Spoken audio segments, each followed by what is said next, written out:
Hi guys, welcome back to my YouTube channel that is Swapna's tutorial. So ನೀವೇನೇ ನನ್ನ ಚಾನಲ್ಗೆ subscribe ಆಗಿಲ್ಲ ಅಂದರೆ ಪ್ಲೀಸ್ ಸಬ್ಸ್ಕ್ರೈಬ್ ಆಗಿ, ವೀಡಿಯೋಸ್ನ ಲೈಕ್ ಮಾಡಿ, ಶೇರ್ ಮಾಡಿ, ಹಾಗೆ ಕಮೆಂಟ್ ಮಾಡಿ. ಸೊ ಇವತ್ತು ನಾನು ಮಾಡ್ತಿರೋ ಸಬ್ಜೆಕ್ಟ್ ಯಾವುದು ಅಂದರೆ ಫೋರ್ತ್ ಸೆಮ್ BComನ ಒಂದು ರಿಸರ್ಚ್ ಮೆಥಡಾಲಜಿ ಅನ್ನೋ ಒಂದು ಸಬ್ಜೆಕ್ಟ್ನ ಎಕ್ಸ್ಪ್ಲೈನ್ ಮಾಡ್ತಿದ್ದೀನಿ. ಅದರಲ್ಲೇ ನಾನು ಇಂಪಾರ್ಟೆಂಟ್ ಕ್ವಶನ್ಸ್ನ ಈ ಒಂದು ವೀಡಿಯೋದಲ್ಲಿ ಹೇಳ್ತಾ ಹೋಗ್ತೀನಿ. ಓಕೆನಾ, 2 ಮಾರ್ಕ್ಸು, 8 ಮಾರ್ಕ್ಸು, 14 ಮಾರ್ಕ್ಸು ಎಲ್ಲ ಇಂಪಾರ್ಟೆಂಟ್ ಕ್ವಶನ್ಸ್ಗಳು ಈ ಒಂದು ವೀಡಿಯೋದಲ್ಲಿ ನಾನು ಹೇಳ್ತಾ ಹೋಗ್ತೀನಿ. ಸೊ ಇದು ಬಂದುಬಿಟ್ಟು ನಾನು ಆಗಲೇ ನನ್ನ ಪ್ರೀವಿಯಸ್ ವೀಡಿಯೋ ಯಾರು ನೋಡಿರ್ತಾರೋ ಅವ್ರಿಗೆ ಗೊತ್ತಿರುತ್ತೆ ಏನು ಅಂದರೆ ಆಲ್ರೆಡಿ ಕ್ವಶನ್ ಪೇಪರ್ ಪ್ಯಾಟ್ರನ್ನ ಎಕ್ಸ್ಪ್ಲೈನ್ ಮಾಡಿ ಅಪ್ಲೋಡ್ ಮಾಡಿದ್ದೀನಿ. ಯಾರೆಲ್ಲ ಆ ವೀಡಿಯೋಸ್ನ ನೋಡಿಲ್ವೋ ಒಂದ್ಸತಿ ಆ ವೀಡಿಯೋಸ್ನ ನೋಡ್ಕೊಂಡು ಬಂದು ಈ ಒಂದು ವೀಡಿಯೋನ ನೋಡಿ, ಬಿಕಾಸ್ ನಿಮಗೆ ಒಂದು ಕಂಟಿನ್ಯೂಷನ್ ಅನ್ನೋದು ಪ್ರಾಪರಾಗಿ ಸಿಗುತ್ತೆ ಅನ್ನೋ ಒಂದು ರೀಸನಿಂದ. ಸೊ 2 ಮಾರ್ಕ್ಸ್ ಆದರೆ ನಿಮಗೆ ಕ್ವಶನ್ ಪೇಪರ್ ಪ್ಯಾಟ್ರನ್ನೆಲ್ಲ ನಾನು ಹೇಳಿದೆ 2 ಮಾರ್ಕ್ಸ್, 8 ಮಾರ್ಕ್ಸ್ ಮತ್ತು 14 ಮಾರ್ಕ್ಸು ನಿಮಗೆ ಕೇಳುವಂಥ ಕ್ವಶನ್ಸ್ಗಳು. ಓಕೆನಾ, ಈಗ 2 ಮಾರ್ಕ್ಸ್ ಅಂದರೆ ನಿಮ್ಗೆ ಏನು ಕೊಡ್ತಾರೆ, ಜಸ್ಟ್ ಮೀನಿಂಗ್ಗಳನ್ನ ಕೇಳೋದು ಅಥವಾ ಡೆಫಿನೇಷನ್ಸನ್ನು ಕೇಳೋದು, ಇದನ್ನು ಮಾತ್ರ ಕೊಡ್ತಾರೆ. ಓಕೆನಾ, ಸೊ 2 ಮಾರ್ಕ್ಸಲ್ಲಿ ನೀವು ಅಟ್ಲೀಸ್ಟು ಒಂದು 6 to 8 ಲೈನ್ಸ್ ಬರೆಯೋಕ್ಕೆ ಟ್ರೈ ಮಾಡಿ, ಅಥವಾ 4 to 6 ಲೈನ್ಸ್ವರೆಗೂ ಬರೆಯೋದಕ್ಕೆ ಟ್ರೈ ಮಾಡಿ. ಓಕೆನಾ, ಹಾಗೆ ಮೇನ್ ವರ್ಡ್ಸ್ನ ಅಂಡರ್ಲೈನ್ ಮಾಡಿ. ಅಕಸ್ಮಾತ್ ಎನಿ ಟು ಅಂತ ಹೇಳಿ ಏನಾದ್ರು ಕೇಳಿದರೆ, ಎನಿ ಟು ಫಂಕ್ಷನ್ಸು ಅಥವಾ ಎನಿ ಟು ಟೈಪ್ಸು ಅಥವಾ ಡೇಟಾಸ್ ಕಲೆಕ್ಷನ್ ಏನಿದೆಯಲ್ಲ ಅದು ಜಸ್ಟೂನೇ ಇರೋದು. ಆದರೂ ಇನ್ನೇನಾದ್ರು ಕೇಳಿದ್ರು, ಇವಾಗ ಪ್ರೈಮರಿ ಡೇಟಾ ಯಾವ್ಯಾವ ರೀತಿ ಕಲೆಕ್ಟ್ ಮಾಡ್ತೀರಾ ಆ ರೀತಿ ಏನಾದ್ರು ಕೇಳಿದ್ರು ಅಂದರೆ ಅಟ್ಲೀಸ್ಟ್ 4ವರೆಗೂ ಬರೀರಿ. ಓಕೆನಾ, ಸೊ ನೋಡೋಣ ಬನ್ನಿ. ಇವಾಗ 2 ಮಾರ್ಕ್ಸ್ದು ಇಂಪಾರ್ಟೆಂಟ್ ಯಾವುದೆಲ್ಲ ಕ್ವಶನ್ಸ್ ಬರಬಹುದು ಅಂತ ಹೇಳಿ ನೋಡೋದಾದರೆ, what is business research. So business research ಅಂದರೆ ಏನು ಅಂತ ಹೇಳಿ ಬರೀಬೋದು, ಅಥವಾ ರಿಸರ್ಚ್ ಮೀನಿಂಗ್ಗೆ ಕೇಳ್ಬೋದು. ಓಕೆನಾ, what is plagiarism. So plagiarism ಅಂದರೆ ಏನು. What is Google forms. Google forms ನಾವು ಏನು ಕ್ರಿಯೇಟ್ ಮಾಡ್ತೀವಲ್ಲ ಆನ್ಲೈನಲ್ಲಿ, ಗೂಗಲ್ ಫಾರ್ಮ್ಸ್ ಅಂದರೆ ಏನು. ರಿಸರ್ಚ್ ಗ್ಯಾಪ್ ಅಂದರೆ ಏನು ಅಂತ ಹೇಳಿ ಕೇಳಿದ್ದಾರೆ. ಸ್ಕಾಲರ್ಲಿ ರಿಸರ್ಚ್ ಅಂದರೆ ಏನು. ಇಂಡಿಪೆಂಡೆಂಟ್ ವೇರಿಯಬಲ್ ಅಂದರೆ ಏನು. ಇವಾಗ ಡಿಪೆಂಡೆಂಟ್, ಇಂಡಿಪೆಂಡೆಂಟ್ ಯಾವುದ್ರಲ್ಲಾದ್ರೂ ಕೇಳೋ ಚಾನ್ಸಸ್ಗಳಿರುತ್ತೆ. ಓಕೆನಾ, ಫೋಕಸ್ ಗ್ರೂಪ್ ಅಂದರೆ ಏನು. ಸ್ಯಾಂಪ್ಲಿಂಗ್ ಫ್ರೇಮ್ ಅಂದರೆ ಏನು. What is sampling frame. What is questionnaires. So questionnaires ಅಂದರೆ ಏನು, ಯಾವ್ಯಾವ ರೀತಿ ಕ್ವಶನರೀಸ್ನ ನೀವು ಯಾರ್ಯಾರಿಗೆಲ್ಲ ಡಿಸ್ಟ್ರಿಬ್ಯೂಟ್ ಮಾಡ್ಬೋದು ಅದನ್ನು ಕೇಳ್ಬೋದು. ನೆಕ್ಸ್ಟ್ ಬಿಬಿಲೋಗ್ರಫಿ ಅಂದರೆ ಏನು. ಲಾಸ್ಟಲ್ಲಿ ನೀವು ಏನು ಅನೆಕ್ಸ್ಚರ್ ಮತ್ತು ಬಿಬಿಲೋಗ್ರಫಿ ಏನು ಆಗ್ತಿರಲ್ಲ ರಿಪೋರ್ಟ್ ರೈಟಿಂಗಿಗೆ, ಸೊ ಅದರಂದರೆ ಏನು ಅಂತಲೂ ಹೇಳಿ ಕೇಳ್ಬೋದು. ನೆಕ್ಸ್ಟು ಝೊಟೇರಾ ಅಂದರೆ ಏನು. What is Zotero. Ethical issues in research. So ರಿಸರ್ಚಲ್ಲಿ ಎಥಿಕಲ್ ಇಶ್ಯೂಸ್ ಏನೇನಿದೆ ಅದನ್ನು ಕೇಳ್ಬೋದು ಅನ್ನೋಂಥ ಒಂದು ಚಾನ್ಸಸ್ ಇದೆ. ನೆಕ್ಸ್ಟ್ ಸ್ಕೈ ಸ್ಕ್ವೇರ್ ಟೆಸ್ಟ್ ಏನಿದೆಯಲ್ಲ ಅದನ್ನು ಕೇಳ್ಬೋದು. ನೆಕ್ಸ್ಟ್ ರಿಸರ್ಚ್ ರಿಪೋರ್ಟ್ ಅಂದರೆ ಏನು ಅಂತಲೂ ಹೇಳಿ ಕೇಳ್ಬೋದು. ಓಕೆನಾ, ಈ ಕೈ ಸ್ಕ್ವೇರ್ ಆಗಿರ್ಬೋದು ಅಥವಾ ಈ ಒಂದು ಸ್ಕ್ವೇರ್ ಟೆಸ್ಟ್ಗಳು ಏನು ಬರುತ್ತಲ್ಲ ಆ ಟೆಸ್ಟ್ಗಳದ್ದು ಮೀನಿಂಗು ಕೂಡ ಕೇಳ್ಬೋದು. ಓಕೆನಾ, ಇದೆಲ್ಲ ವಾಟ್ ಈಸ್ ಅಂದರೆ ಮೀನಿಂಗ್ ಏನೇನು ಅಂತ ಹೇಳಿ ಕೇಳ್ತಾರೆ. ಓಕೆನಾ, ಇನ್ನು ನೆಕ್ಸ್ಟ್ 2 ಮಾರ್ಕ್ಸ್ ನೆಕ್ಸ್ಟ್ ಇಂಪಾರ್ಟೆಂಟ್ ಕ್ವಶನ್ಸ್ನ ನಾವು ನೋಡೋದಾದರೆ, ಸೊ ನೋಡಿ ನೆಕ್ಸ್ಟ್ ಬಂದುಬಿಟ್ಟು ಡಿಫೈನ್ ಅಂದರೆ ಏನು. ಇದನ್ನು ನೀವು ಡೆಫಿನೇಷನ್ ಬರೀಬೇಕಾಗುತ್ತೆ. ಡೆಫಿನೇಷನ್ ಒಂದೊಂದಕ್ಕಿಲ್ಲ ಅಂದರೆ ನೀವು ಜಸ್ಟ್ ಮೀನಿಂಗ್ನೇ ಬರೀತೀರ. ಓಕೆನಾ, define literature review. So literature review ಅಂದರೆ ಏನು. ರಿಸರ್ಚ್ ಡಿಸೈನ್ ಅಂದರೆ ಏನು. ವಾಟ್ ಈಸ್ ಪ್ರೈಮರಿ ಡೇಟಾ ಅಥವಾ define primary data, secondary data ಈ ರೀತಿ ಕೇಳ್ಬೋದು. ನೆಕ್ಸ್ಟ್ ಡಿಫೈನ್ ಮೀನ್ ಅಂದರೆ ಏನು, ಆ್ಯಂಡ್ ಮೀನು, ಮೀಡಿಯನು, ಮೋಡ್ ಇದನ್ನೆಲ್ಲ ಕೇಳ್ಬೋದು. ಓಕೆನಾ, ನೆಕ್ಸ್ಟ್ ಪ್ರಾಬಬಿಲಿಟಿ ಸ್ಯಾಂಪ್ಲಿಂಗ್ ಅಂದರೆ ಏನು. ಸೊ ಪ್ರಾಬಬಿಲಿಟಿ ಸ್ಯಾಂಪ್ಲಿಂಗ್ ಅಂದರೆ ಏನು ಅಂತ ಹೇಳಿ ಕೇಳ್ಬೋದು. ಅಥವಾ APA ಸ್ಟೈಲ್ ಅಂದರೆ ಏನು. ಡಿಫೈನ್ ಮಾಡಿ ಅಂತ ಹೇಳಿ ಕೇಳ್ಬೋದು. ಡಿಫೈನ್ ಮೀಡಿಯನು. ಅಪ್ಲೈಡ್ ರಿಸರ್ಚ್ ಅಂದರೆ ಏನು. Define situation. ಹೈಪೋಥಿಸಿಸಲ್ಲಿ ನಲ್ಲ ಹೈಪೋಥಿಸಿಸ್ ಆಗಿರ್ಬೋದು, ಅದನ್ನೆಲ್ಲ ಜಸ್ಟ್ ಅದ್ರ ಮೀನಿಂಗೇ ಕೇಳ್ಬೋದು. Next define observation method. Define dependent variable. Define deductive approach. ಈ ಥರ ಎಲ್ಲ ಕೇಳ್ಬೋದು. ಓಕೆನಾ, 2 ಮಾರ್ಕ್ಸ್ ಕೇಳ್ಬೋದಾದಂಥ ಒಂದು ಕ್ವಶನ್ಸ್ಗಳು. ಓಕೆನಾ, ಇನ್ನು 8 ಮಾರ್ಕ್ಸ್ಗೆ ಇಂಪಾರ್ಟೆಂಟ್ ಕ್ವಶನ್ಸ್ ಯಾವುದಾದಿದೆ ಅಂತ ಹೇಳಿ ನೋಡೋದಾದರೆ, ಸೊ ನೋಡಿ 8 marks important questions. Describe the various types of research. So various types of research ಏನೇನಿದೆಯಲ್ಲ ಅದನ್ನೆಲ್ಲ ಕಂಪ್ಲೀಟಾಗಿ ಡಿಸ್ಕ್ರೈಬ್ ಅಥವಾ ಟೈಪ್ಸ್ ಆಫ್ ರಿಸರ್ಚ್ನ ಬರೀಬೇಕು. ಸೊ ನಾನು ಆಗಲೇ ಹೇಳ್ದಂಗೆ ನೋಡಿ ಒಂದು ಎಕ್ಸಾಂಪಲ್ನ ಕೊಡ್ತೀನಿ 8 ಮಾರ್ಕ್ಸ್ದು ಯಾವ ರೀತಿ ಬರಿಬೋದು ಅಂತ ಹೇಳಿ. ಫಸ್ಟು ಮೀನಿಂಗ್ ಆಫ್ ರಿಸರ್ಚ್ನ ಬರೀರಿ. ಓಕೆನಾ, ಮೀನಿಂಗ್ ಆಫ್ ರಿಸರ್ಚ್ನ ಬರೆದು ಯಾವುದರೆಲ್ಲ ಸುಮ್ಮನೆ ಜಸ್ಟು ಒಂದು ಆಬ್ಜೆಕ್ಟಿವ್ಸ್ ಆಫ್ ರಿಸರ್ಚ್ ಅಥವಾ ರಿಸರ್ಚ್ ಯಾಕೆ ಮಾಡ್ತಾರೆ ಅಥವಾ ಇಂಪಾರ್ಟೆನ್ಸ್ ಆಫ್ ರಿಸರ್ಚ್ ಗ್ಯಾಪ್ ಅಂದರೆ ಏನು, ಜಸ್ಟ್ ಒಂದು 2 to 3 ಪಾಯಿಂಟ್ಸಸ್ ಅನ್ನೋದು ಇದ್ರ ಬಗ್ಗೆ ಬರೀರಿ. ಓಕೆನಾ, ಇದಾದ್ಮೇಲೆ ಮೇನ್ ಕ್ವಶನ್ ಏನು ಕೊಟ್ಟಿದ್ದಾರೆ, ಟೈಪ್ಸ್ ಆಫ್ ರಿಸರ್ಚು.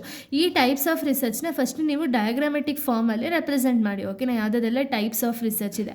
ಅಪ್ಲೈಡು, ಡಿಸ್ಕ್ರಿಪ್ಟಿವು, ಆ ಥರ ಎಲ್ಲ ಇದೆಯಲ್ಲ, ಆ ಒಂದು ಇದೆಲ್ಲ ನೀವು ಬರಿತಾ ಹೋಗ್ತೀರಾ. ಓಕೆನಾ. ಟೈಪ್ಸ್ ಆಫ್ ರಿಸರ್ಚ್ದೆಲ್ಲ ಒಂದು ಡಯಾಗ್ರಾಮೆಟಿಕ್ ಫಾರ್ಮಲ್ಲಿ ರೆಪ್ರೆಸೆಂಟ್ ಮಾಡ್ತೀರಾ. ಈ ಡಯಾಗ್ರಾಮೆಟಿಕ್ ಫಾರ್ಮಲ್ಲಿರೋ ರಿಸರ್ಚ್, ಇವಾಗ example first one applied research ನಾನು ಬರೆದಿದ್ದೀನಿ ಅಂದರೆ ಅಪ್ಲೈಡ್ ರಿಸರ್ಚ್ದು ಮತ್ತೆ ಹೆಡ್ಡಿಂಗ್ ಹಾಕ್ಬಿಟ್ಟು ಇದ್ರದ್ದು ಮೀನಿಂಗ್ ಬರೀತೀರಾ. ಓಕೆನಾ. ಈ ರೀತಿ ಬರೆದ್ಬಿಟ್ಟು ಅಂಡರ್ಲೈನ್ನ ಮಾಡ್ತೀರಾ. ಓಕೆನಾ. ಈ ರೀತಿ ಮಾಡಿ ನಿಮಗೆ 8 ಮಾರ್ಕ್ಸ್ ಅನ್ನೋದು ಕಂಪಲ್ಸರಿ ಕೊಟ್ಟೇ ಕೊಡ್ತಾರೆ. ಅದಾದಮೇಲೆ ಲಾಸ್ಟಲ್ಲಿ ಎಲ್ಲ ಆದಮೇಲೆ ಒಂದು ಲೈನ್ ಅನ್ನೋದನ್ನ ಹಾಕಿ. ಓಕೆನಾ. ನೆಕ್ಸ್ಟ್ ನೋಡಿ, analyse the scholarly research tools used in literature review. Scholarly research tools ಏನಿದೆಯಲ್ಲ ಲಿಟ್ರೇಚರ್ ರಿವ್ಯೂಲಿ ಯೂಸ್ ಮಾಡಿರೋದು ಅದನ್ನು ಬರೀತೀರಾ. Differentiate exploratory, descriptive and casual research design. So ಇದರ ಮೀನಿಂಗು ಅಥವಾ ಇದನ್ನು ಎಕ್ಸ್ಪ್ಲೇನ್ ಮಾಡಬೇಕು. ಡಿಫ್ರೆನ್ಶಿಯೇಟ್ ಏನು, ಎಕ್ಸ್ಪ್ಲೋಟರಿ ಒಂದು ಡಿಸ್ಕ್ರಿಪ್ಟಿವ್, ಕ್ಯಾಶುಯಲ್ ರಿಸರ್ಚ್ ಡಿಸೈನ್ಗೆ ಒಂದು ಡಿಫ್ರೆನ್ಸ್ ಏನು ಅಂತ ಹೇಳಿ ಕೇಳಿದ್ದಾರೆ. Next illustrate statistical tools use in hypothesis testing. So hypothesis testing ಮಾಡಬೇಕಾದ್ರೆ ಏನೇನೆಲ್ಲ ಸ್ಟಾಟಿಸ್ಟಿಕಲ್ ಟೂಲ್ಸ್ ಏನು ಯೂಸ್ ಮಾಡಿದ್ದಾರೆ ಅದನ್ನು ಹೇಳಿರೋದು ಇಲಿಸ್ಟ್ರೇಟ್ ಮಾಡೋದಕ್ಕೆ. Outline the process of report writing. So report ರೈಟಿಂಗ್ನ ನಾವು ಮಾಡಬೇಕಾದ್ರೆ ಏನೇನೆಲ್ಲ ಪ್ರೋಸೆಸ್ ಇದೆ ಅಂತ ಹೇಳಿ ಕೇಳಿದರೆ ಅದನ್ನು ಕೂಡ ಮೆನ್ಷನ್ ಮಾಡ್ತೀರಾ. Discuss the difference research approaches. Different research approaches ಏನೇನಿದೆಯಲ್ಲ ಅದನ್ನು ಮೆನ್ಷನ್ ಮಾಡಬೇಕಾಗುತ್ತೆ. Elucidate the various types of variables. So types of variables ಯಾವುದಿದೆಯಲ್ಲ ಅದನ್ನು ಕಂಪ್ಲೀಟಾಗಿ ಬರೀಬೇಕು. ಎಲ್ಲನೂ ಕೂಡ ನಾನು ಆಗಲೇ ಹೇಳ್ದಂಗೆ ಡಯಾಗ್ರಾಮೆಟಿಕಲ್ ಫಾರ್ಮಲ್ಲಿ ನೀವು ರೆಪ್ರೆಸೆಂಟ್ ಮಾಡೇ ಬರೀಬೇಕು. ಓಕೆನಾ. ನೆಕ್ಸ್ಟ್ ನೋಡಿ, explain the use of questionnaires and interviews in research. So questionnaires ಆಗಿರ್ಬೋದು, ಇಂಟರ್ವ್ಯೂಸ್ ಆಗಿರ್ಬೋದು, ರಿಸರ್ಚಲ್ಲಿ ಯಾಕೆ ಯೂಸ್ ಮಾಡ್ತಾರೆ ಅಂತ ಇಲ್ಲಿ ಕೇಳಿರೋದು. ಓಕೆನಾ. Next outline the geographical methods of data presentation. So geographical methods of data presentation ಇದೆಯಲ್ಲ ಅದನ್ನು ನೀವು ಕಂಪ್ಲೀಟಾಗಿ ಮೆನ್ಷನ್ ಮಾಡಬೇಕಾಗುತ್ತೆ. Next describe the various source of literature review. So various sources of literature review ಏನಿದೆಯಲ್ಲ ಅದನ್ನೆಲ್ಲನೂ ಕೂಡ ಮೆನ್ಷನ್ ಮಾಡಬೇಕು. ಓಕೆನಾ. ಇನ್ನು ನೆಕ್ಸ್ಟ್ ನೋಡೋದಾದರೆ ಸೊ ನೋಡಿ, ನೆಕ್ಸ್ಟ್ ನೋಡೋದಾದರೆ explain the characteristics of good research problem. So characteristics of good research ಪ್ರಾಬ್ಲಮ್ದು ಏನೇನೆಲ್ಲ ಕ್ಯಾರೆಕ್ಟರಿಸ್ಟಿಕ್ಸ್ ಇರುತ್ತೋ ಅದನ್ನೆಲ್ಲ ಮೆನ್ಷನ್ ಮಾಡ್ತೀರಾ. Describe the steps involved in conducting a literature review. So literature ರಿವ್ಯೂನ ನಾವು ಕಂಡಕ್ಟ್ ಮಾಡ್ತಿದ್ದೀವಿ ಅಂದರೆ ಅದರಲ್ಲಿ ಏನೇನೆಲ್ಲ ಸ್ಟೆಪ್ಸ್ ಇನ್ವಾಲ್ವ್ಡ್ ಆಗಿರುತ್ತೋ ಅದನ್ನು ಇಲ್ಲಿ ಕೇಳ್ತಿರೋದು. Next examine the components of research design. So components of research design ಏನಿದೆಯಲ್ಲ ಅದನ್ನು ಇಲ್ಲಿ ಮೆನ್ಷನ್ ಮಾಡಬೇಕಾಗುತ್ತೆ. Next discuss the primary and secondary method of data collection. ಇವಾಗ ನೀವು ಡೇಟಾ ಕಲೆಕ್ಟ್ ಮಾಡಬೇಕಾದ್ರೆ 2 ಮೆಥಡ್ಸ್ ಏನಿದೆಯಲ್ಲ ಅದ್ರ ಬಗ್ಗೆ ಕಂಪ್ಲೀಟಾಗಿ ಡಿಸ್ಕಸ್ ಮಾಡಿ ಅಂದರೆ ಕಂಪ್ಲೀಟಾಗಿ ಬರೀಬೇಕಾಗುತ್ತೆ. ಓಕೆನಾ. ಡಿಸ್ಕಸ್ ಅಂದಿದ್ದಷ್ಟೇ ಪಕ್ಕದಲ್ಲಿ ಡಿಸ್ಕಸ್ ಮಾಡೋದಲ್ಲ, ಅದ್ರ ಬಗ್ಗೆ ಇನ್ ಡೀಟೇಲ್ ನೀವು ಬರೀಬೇಕು. ಓಕೆನಾ. Next elucidate about the descriptive and statistics. So descriptive ಮತ್ತು ಸ್ಟಾಟಿಸ್ಟಿಕ್ಸ್ ಬಗ್ಗೆ ಕಂಪ್ಲೀಟಾಗಿ ಇನ್ ಡೀಟೇಲ್ ಬರೀತೀರಿ. ಇದೆಲ್ಲ 5 marks important questions, 8 marks important questions. ಇನ್ನು 14 ಮಾರ್ಕ್ಸ್ ಇಂಪಾರ್ಟೆಂಟ್ ಕ್ವಶನ್ಸ್ ನಾವು ನೋಡೋದಾದರೆ ಸೊ ನೋಡಿ, discuss about the research process and the problem formulation. So research ಪ್ರೋಸೆಸ್ದು ಒಂದು ಪ್ರಾಬ್ಲಮ್ ಫಾರ್ಮುಲೇಷನ್ದು ಪ್ರೋಸೆಸ್ ಏನಿದೆಯಲ್ಲ ಅದನ್ನು ಬರೀಬೇಕಾಗುತ್ತೆ. Explain the literature review tools and techniques. So tools ಮತ್ತು ಟೆಕ್ನಿಕ್ಸ್, ಲಿಟ್ರೇಚರ್ ರಿವ್ಯೂಲಿ ಏನು ಟೂಲ್ಸ್ ಆ್ಯಂಡ್ ಟೆಕ್ನಿಕ್ಸ್ ಇರುತ್ತಲ್ಲ ಅದನ್ನು ಮೆನ್ಷನ್ ಮಾಡಬೇಕು. Next interpret the research design and sampling techniques. So research design ಮತ್ತು ಸ್ಯಾಂಪ್ಲಿಂಗ್ ಟೆಕ್ನಿಕ್ಸ್ನ ಬರೀಬೇಕಾಗುತ್ತೆ. Classify the various data collection methods and AI based tools. So data collection methods ಯಾವುದೇ ರೀತಿ ಇದೆ ಮತ್ತು AI ಬೇಸ್ಡ್ ಟೂಲ್ಸ್ ಯಾವುದಿದೆ ಅಂತ ಹೇಳಿ ಕೇಳಿದ್ದಾರೆ. ಓಕೆನಾ. ಇನ್ನು ನೆಕ್ಸ್ಟ್ ನೋಡೋದಾದರೆ ಸೊ ನೋಡಿ, describe about data analysis and report writing. So data analysis ಅಂದರೆ ಏನು ಆ್ಯಂಡ್ ರಿಪೋರ್ಟ್ ರೈಟಿಂಗ್ ಬಗ್ಗೆ ಬರೀತೀರಾ. ಓಕೆನಾ. Next discuss research approaches and ethical issues in research. So research approaches ಅಂದರೆ ಏನು, ಎಥಿಕಲ್ ಇಶ್ಯೂಸ್ ಏನೇನಿದೆ ರಿಸರ್ಚಲ್ಲಿ ಅನ್ನೋದನ್ನ ಮೆನ್ಷನ್ ಮಾಡಬೇಕಾಗುತ್ತೆ. Next justifies the hypothesis formulation and types, ಅಂದರೆ ಟೈಪ್ಸ್ ಆಫ್ ಹೈಪೋಥಿಸಿಸ್ ಮತ್ತು ಅದ್ರ ಫಾರ್ಮುಲೇಷನ್ಸ್ನ ಬರೀತೀರಾ. ಓಕೆನಾ. Next interpret the report writing and referring style such as APA and MLA. So report ರೈಟಿಂಗ್ನ ಇಂಟರ್ಪ್ರಿಟ್ ಮಾಡಬೇಕು, ಅದ್ರ ಜೊತೆಗೆ ಅದರ ರೆಫರಿಂಗ್ ಸ್ಟೈಲ್ಸ್ ಏನಿದೆಯಲ್ಲ ಅದನ್ನು ಕೂಡ ಮೆನ್ಷನ್ ಮಾಡಬೇಕು. ಓಕೆನಾ.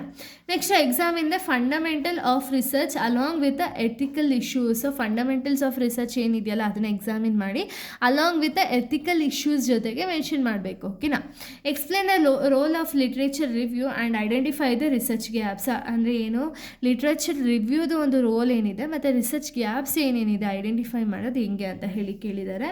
Statistical used tools use in research, ಯಾವುದೆಲ್ಲ ಸ್ಟ್ಯಾಟಿಸ್ಟಿಕಲ್ ಟೂಲ್ಸ್ನ ಯೂಸ್ ಮಾಡಿದ್ದಾರೆ ಅದನ್ನು ಮೆನ್ಷನ್ ಮಾಡ್ತೀರಾ. Explain the descriptive inferential statistics use in research. So ಇದನ್ನು ಏನೇನೆಲ್ಲ ಮೆನ್ಷನ್ ಮಾಡಿದಾರೋ ಅದನ್ನೆಲ್ಲ ಬರಿಬೇಕು. ಓಕೆನಾ. ಸೊ ಇದು ಬಂದುಬಿಟ್ಟು ಕಂಪ್ಲೀಟ್ 14 ಮಾರ್ಕ್ಸ್ ಇಂಪಾರ್ಟೆಂಟ್ ಕ್ವಶನ್ಸ್ ಆಗಿದೆ. ಸೊ ಇಲ್ಲಿಗೆ ಒಂದು ವಿಡಿಯೋ ಅನ್ನೋದು ಕಂಪ್ಲೀಟ್ ಆಗುತ್ತೆ. ಆ್ಯಂಡ್ 14 ಮಾರ್ಕ್ಸ್ನ ನೀವು ಯಾವ ರೀತಿ ಬರಿಬೇಕು ಅಂದರೆ ಫಸ್ಟ್ ಮೀನಿಂಗ್ನ ಬರಿತೀರಾ. ಮೀನಿಂಗ್ ಬರೆದು ಅದರ ರಿಲೇಟೆಡ್ ಇವಾಗ ರಿಸರ್ಚ್ ಅಂತ ತೊಗೊಂಡು ಅಂದರೆ ರಿಸರ್ಚ್ ಮೀನಿಂಗು, ಫೀಚರ್ಸು, ಆಬ್ಜೆಕ್ಟಿವ್ಸು ಒಂದು ಸ್ವಲ್ಪ ಓಕೆನಾ. ಜಸ್ಟ್ ಒಂದು 4 ಫೀಚರ್ಸ್ನ ಬರೆಯೋದು, 4 ಆಬ್ಜೆಕ್ಟಿವ್ಸ್ನ ಬರೆಯೋದು. ಅದಾದಮೇಲೆ ಒಂದು ಡಯಾಗ್ರಾಮೆಟಿಕ್ ಫಾರ್ಮಲ್ಲಿ ಏನಿರುತ್ತೋ ಅದನ್ನು ರೆಪ್ರೆಸೆಂಟ್ ಮಾಡೋದು. ಡಯಾಗ್ರಾಮೆಟಿಕ್ ಫಾರ್ಮಲ್ಲಿ ರೆಪ್ರೆಸೆಂಟ್ ಮಾಡಿದ್ಮೇಲೆ ಇದನ್ನು ಒಂದೊಂದೇ ಸಬ್ ಹೆಡ್ಡಿಂಗ್ ಹಾಕಿ ತೊಗೊಂಡು ಅದ್ರ ಮೀನಿಂಗ್ಗಳನ್ನ ಬರೆದು ಆಮೇಲೆ ಅಲ್ಲಿ ಅಂಡರ್ಲೈನ್ ಮಾಡೋದು. ಓಕೆನಾ. ಈ ರೀತಿ ಮಾಡ್ತಾ ಹೋಗಿ. ಸೊ ಇಲ್ಲಿಗೆ ಒಂದು ವಿಡಿಯೋ ಅನ್ನೋದು ಕಂಪ್ಲೀಟ್ ಆಗುತ್ತೆ. ನೆಕ್ಸ್ಟ್ ವೀಡಿಯೋದಲ್ಲಿ ನಾನು ಬೇರೆ ಒಂದು ವಿಡಿಯೋನ ಎಕ್ಸ್ಪ್ಲೈನ್ ಮಾಡ್ತೀನಿ. So thank you guys, thanks for watching.